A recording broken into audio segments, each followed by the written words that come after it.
Welcome to Thursday afternoon. I'm meteorologist Andrew Humphrey. Well, it feels like winter, and now it looks like it. Lake effect snow now setting up here in southeast Michigan with those snowflakes flying. How much will fall? What does it mean for tonight, tomorrow, and your weekend? I'm tracking that snow for you. First at 4. Also, we're waiting for word from the FDA about the Pfizer COVID booster for all adults. What Governor Whitmer says you should be doing right now. And here's Paula. A Christmas Carol is back at Meadowbrook Theater, but wait until you see the behind the scenes of what it takes to pull off this act during the surge of COVID. Last year was hard enough. We're having another surge right now. We explain why this year Tiny Tim won't be so tiny. Live from downtown Detroit, home of WDIV and Click on Detroit, Local 4 News First at 4 starts now. Good afternoon, everybody. I'm Karen Drew. First at 4. It is gray, gloomy, and windy out there, and we're dealing with that lake effect snow. It is on the move in Michigan. Some of that snow is going to arrive in Metro Detroit this evening. Let's bring in meteorologist Andrew Humphrey. Following those snowflakes this evening, what can we expect? Well, Karen, it is that bundle up kind of day that we were expecting. Chilly and brisk out there, and now snowflakes have now entered the scene with lake effect snow to our west, now straggling into southeast Michigan, across many parts of the area too. North of 8 Mile and now in parts of Macomb County, especially in these darker areas of blue. You see here closer to Lapeer, that's where snow is making it to the ground more readily. You see that also out toward Clarkston, Fenton, and the Holly area. Now, is it piling up much? No, but it is certainly a talker, and it is limiting visibility, even causing a few slippery spots here and there. So whether you're on the highways or byways, especially on ramps, bridges, and overpasses, you see Chelsea getting a few flakes. Be careful while driving with some of those slick spots. It will not make travel impossible, though. As you head out, bundle up too. 38, but it feels like 28. Now, the snow's not going to last all evening or all night. I'll let you know when it comes to an end and what we can expect for tomorrow and your weekend in minutes. Always appreciate it. Thank you, Andrew. Well, Ferndale police and the FBI have a really unusual case on their hands. They're investigating the possible kidnapping of a high school student. Here's what we know so far. The apparent victim is a student at Ferndale High School, and she's already back with her family. The possible abduction happened yesterday while she was getting gas about a mile from the school between classes. 2 people are in custody, but this is an ongoing investigation. Police have not shared many more details. They do say there is no danger to the public right now. Of course, we're working this story. We'll update you when you join us at 5. I want you to take a look at this massive fire that just ripped through a senior apartment complex over in Algonac. Sky 4 over the scene this afternoon at the Rolling Brook Senior Living Facility. Investigators believe that the fire started in a trash can outside. Crews from several departments worked through heavy winds to contain the fire. All 23 residents got out safely. Arrangements are being made for those that have been displaced from their homes. Will all adults soon be eligible for a COVID-19 booster shot? We are still waiting for word from the FDA on Pfizer's request for emergency authorization. All signs are pointing to an imminent decision. The CDC advisory panel is set to meet tomorrow, and there's really nothing else on the agenda. But first, the FDA has to give the green light. Governor Whitmer is urging anyone over 18 who would be eligible to start making appointments for a Pfizer booster. She's clearly anticipating approval. Moderna has now officially asked for the same authorization. The FDA will still need time to review that request. Term limits for state lawmakers in Michigan aren't going away anytime soon. A federal appeals court has rejected a challenge to the law, putting limits on how long anyone can serve in the state legislature. Back in 1992, voters endorsed the term limits. State House members can serve 6 years, senators for 8. Former lawmakers argue the law illegally blocks their access to the ballot, but the court says it controls eligibility, not access. Pastors and faith leaders from all around the country are shining a national spotlight on the trial surrounding the death of Ahmaud Arbery. This is part of a prayer rally outside the court as 3 men are on trial for murder in Brunswick, Georgia.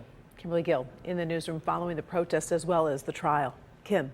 Karen, the defense team in this trial objected to black pastors like the Reverend Jesse Jackson Jr. showing up in court to support Arbery's family. So today, hundreds gathered outside, they say, to pray for justice.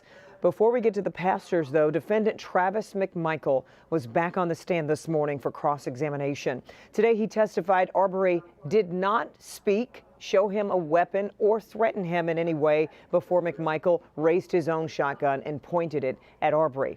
Yesterday, McMichael said it was Arbery who attacked him and he feared for his life.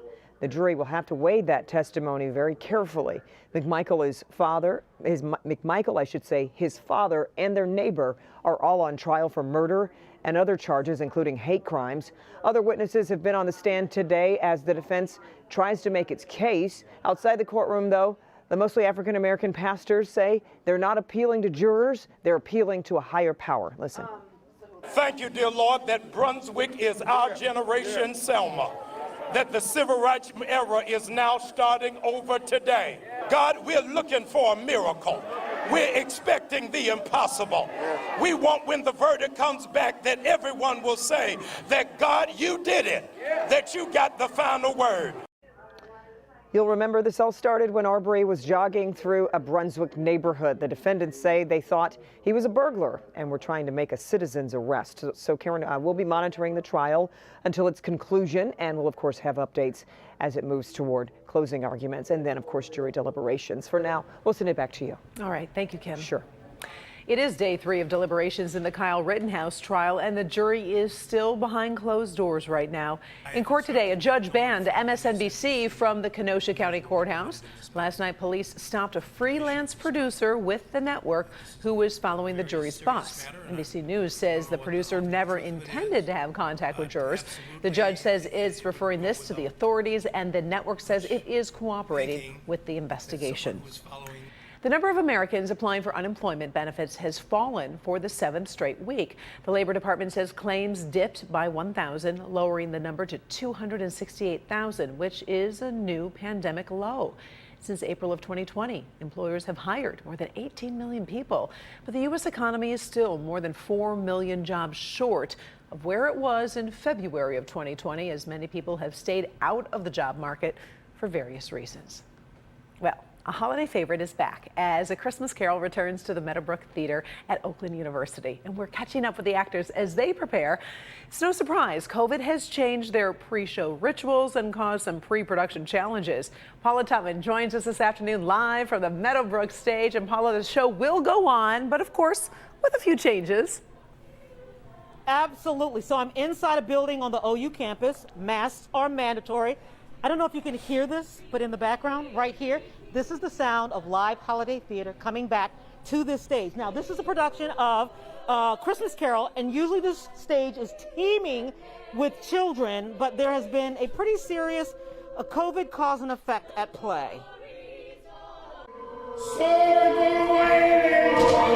Performances of the beloved family holiday classic, A Christmas Carol, is back at Meadowbrook Theater on the campus of Oakland University this season. Christmas Carol is our holiday love letter to Southeast Michigan, and it's the staple everybody loves to come see. Last year, the theater was dark because of COVID. This year, the first performance is just hours away. I'll use the monitor real quick. But just getting to this point Those feel nice up here, man. has been a game of chess with COVID-19 running the board. Start with auditions. This is a family classic with child actors, but for this production, every actor had to be vaccinated. At first, children couldn't be vaccinated under 12. So that was very difficult. So we were trying to find kids 12 to 14 who are vaccinated, who can do the show. But approving the shot didn't come in time to cast younger children. We are so grateful that 5 to 11-year-olds can be vaccinated, and now people can feel better about bringing their kids to the show being vaccinated, but that wasn't early enough for us to be able to cast kids that were that young. Yeah, so now when people come to see the show, you're gonna see a Tiny Tim, but he's gonna be older. He's gonna still be tiny, but he's not gonna be as tiny as he usually is. 14-year-old Ethan made the cut for the 7th year in a row, but this production is so different from anything he's ever done before. It meant projecting past the mask to resonate with the director. It does make you more hot and you get more tired easy, so that could make auditions a little harder. And being vaccinated isn't just enough. Cast members have to test themselves 3 times a week, which can feel like a re-audition. Except for this one, you don't want a positive response. I play Martha Cratchit. The routine's not so fun. And it kind of, honestly, when you stick the little COVID test stick up your nose, it kind of hurts. And COVID threatens to Scrooge the production at every turn because one single breakthrough case could take out the entire cast for the run of the show, which is why they are so darn careful. Because even in a production of A Christmas Carol, science is not fiction. He was fully vaccinated back in May, and so when we had this opportunity come up and we heard the whole cast was going to be vaccinated, we were excited about that. Yeah, so listen, here's the thing. The cast is that thin. No one can get sick. They can't afford it. They're taking this very seriously. So they've got a performance, a tech performance that starts in exactly 1 hour and 24 minutes. The show opens next week to the public. Here's the thing.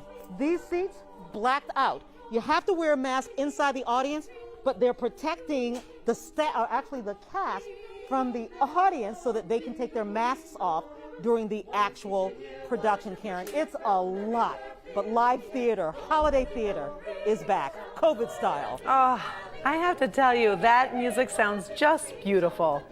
And they sure are going through a lot to prepare. We appreciate you taking us behind the scenes, Paula. Thank you so much. Still ahead, first at 4, potential brake trouble for thousands of drivers, the popular model being recalled, and some reassurance from the automaker. Our Help Me Hank alert is coming up next. Also, headlines from around the world, including a new hypersonic missile test and a sobering comparison to the Cold War. Later, she's one of the most famous athletes in China, and no one has seen her for 2 weeks. The story that has champions like Naomi Osaka and Chris Everett tweeting their concerns this afternoon. Stay with us.